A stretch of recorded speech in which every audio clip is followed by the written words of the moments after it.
خواجہ شمس الدین امیر کلال سخاری رحمۃ اللہ علیہ، جہاں ظاہر ہے آپ کوزہ گری میں آپ کا پروفیشن یہ کشتی آپ کا پیشن تھا، مطلب آپ کا پیشن آپ کا پروفیشن انٹائر ڈیفرنٹ تھا، لیکن وہی بات ہے کہ جب ایک نگاہ پڑی تو صورتحال بالکل مختلف ہوئی.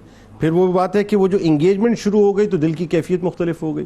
پھر جو زہد و تقویٰ کا ایک رنگ آپ کی شخصیت پہ چڑھا، جو پرہیزگاری کا رنگ آپ کی شخصیت پہ چڑھا، جو خوف خدا کا ایک رنگ آپ کی شخصیت پہ چڑھا، وہ ایسا مختلف صاحب کہ برتنے جیسی چیزوں کو جو ہے آپ برتا نہ کرتے تھے. بتائیے ذرا. بسم اللہ الرحمن الرحیم والحمدللہ والصلاة والسلام علی رسول اللہ. جنید بھائی، اللہ تبارک و تعالی نے اپنے محبوبین کا ذکر، اپنے اولیاء کا ذکر قرآن مجید فرقان حمید میں کچھ اس انداز میں فرمایا کہ یہ وہ لوگ ہیں کہ جن کو بروز محشر نہ کوئی خوف ہوگا نہ کوئی غم ہوگا. فرمایا الا ان اولیاء اللہ لا خوف علیہم ولا هم یحزنون.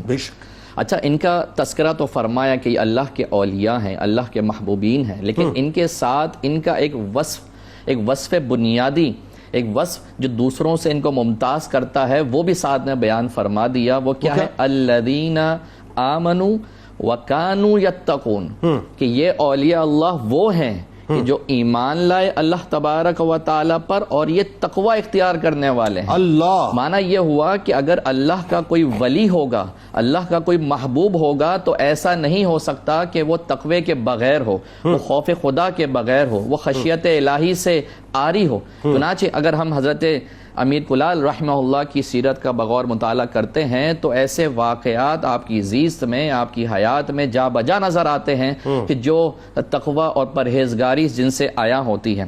چنانچہ ایک دفعہ ہوا یہ کہ آپ اپنے مریدین کے ہمراہ کسی باغ میں تھے، تو وہاں پر کپڑے دھونے کا معاملہ درپیش آیا.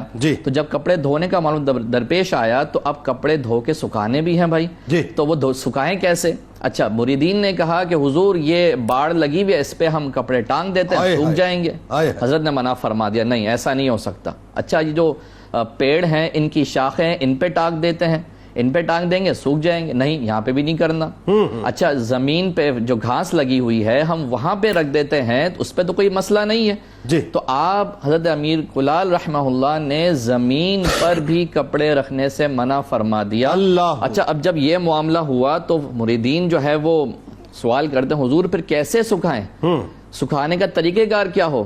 فرمایا کہ طریقہ کار اس کا یہ ہوگا، جو میرا طریقہ ہے وہ یہ ہے کہ میں اپنی پیٹھ کو جانب شمس کر دیتا ہوں، جانب سورج کر دیتا ہوں اور پیٹھ پر کپڑے رکھ کے سکھاتا ہوں. اللہ. اچھا، یہ کیوں کرتا ہوں؟ وجہ بھی بیان فرما رہے ہیں کہ اگر تم کسی کی باڑ پہ رکھو گے، کسی کے باغ کے جو پیڑ ہیں اس کی ٹہنیوں پہ رکھو گے، وہ خراب ہو جائیں گے، اس کو کیا عذر پیش کرو گے؟ اگر گھاس پہ رکھ دو گے تو جانوروں کے لیے وہ خرابی کا باعث بنے گا، تو تم پھر کیا عذر پیش کرو گے؟ تو پھر آپ نے فرمایا، اور آپ کے ارشاد طیبہ جو ہمیں ملتے ہیں وہ یہ فرمایا کہ یہ عمل خلاف شریعت ہے کہ دوسروں کی ملک میں موجود چیز جو ہے وہ اپنے تصرف اور اختیار میں لے کے آئیں. اللہ. یعنی معنی یہ کہ جو ایک ہمارا انداز ہے کہ کسی کی بھی کوئی چیز ہو ہم اپنے زیر تصرف لے آتے ہیں. چھوٹی سی ایک مثال دوں گا، کوئی بڑی مثال نہیں ہے. ہمارے گھر میں موبائل فونز ہوتے ہیں، اس کے لیے چارجر استعمال ہوتا ہے. ہم کہیں ورک پلیس پہ ہوتے ہیں، وہاں چارجر، ہم یہ نہیں دیکھتے کس کا ہے کس کا نہیں، ہم فوراً اٹھا لیتے ہیں. حالانکہ اگر اس کی اجازت کے بغیر ہم نے اٹھایا تو یہ شرعاً جائز نہیں. اللہ. لیکن ہمارا معاملہ کچھ اس طرح ہے. لیکن حضور امیر کلال رحمہ اللہ کی جو تعلیم ہے وہ اس سے منع فرما رہے ہیں کہ یہ عمل خلاف شریعت ہے کہ دوسروں کے ملک میں تصرف کیا بلکہ اگر میں غلط نہیں ہوں تو ایک واقعہ بھی ملتا ہے نا کہ ایک شخص نے بغیر کسی کی اجازت کے ایک تنکا اٹھا لیا اور اس سے خلال کر لیا، جنت میں داخلے سے اس کو روک دیا گیا. ایسی روایت بھی ملتی ہے. جی، تفسیر کبیر کے اندر وہب بن منبہ رحمہ اللہ سے یہ روایت منقول ہے کہ بنی اسرائیل کا ایک نوجوان تھا. بنی اسرائیل کے نوجوان نے اللہ پاک کی بارگاہ میں عبادتیں کی، ریاضتیں کی، اور پھر جب اس کا وقت آخر آیا اللہ پاک کی بارگاہ میں توبہ بھی کی. جب مر گیا تو کسی نے خواب میں دیکھا اور پوچھا کہ ما فعل اللہ بک، اللہ پاک نے تیرے ساتھ کیا معاملہ کیا؟ تو کہا کہ اللہ پاک نے میری بخشش تو کر دی، لیکن ایک تنکا جو میں نے بطور خلال کے کسی کا لے لیا تھا بغیر اس کی اجازت سے، اللہ پاک نے اس کی وجہ سے مجھے ابھی تک داخل جنت ہونے سے روکا ہوا۔ اللہ، اب تو مسئلہ یہ کہ تصرف کیا، ہم تو تصرفات کر رہے ہیں، تصرفات کر رہے ہوتے ہیں لوگوں کی اجازت کے بغیر، بعض دفعہ ان کی دل آزاری کا سبب بن رہا ہوتا ہے۔ لیکن بہرحال یہ نفوس قدسیہ ہمیں یہ تعلیم دے رہے ہیں کہ کسی کی ملک میں بلا اجازت تصرف نہیں کرنا، یہ خوف خدا ہے۔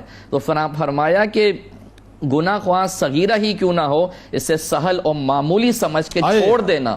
یہ سہل اور معمولی سا گناہ چھوڑ، کیا مسئلہ ہے، کر لیتے، کوئی مسئلہ کی بات نہیں، لیکن یہی داخل جہنم کا سبب بنتا ہے۔ تو لہٰذا ہمیں یہ چاہیے، اور ان نفوس قدسیہ کی سیرت سے یہی بات آیا ہے کہ اپنے اندر خوف خدا پیدا کریں، خشیت الہی پیدا کریں۔ بالکل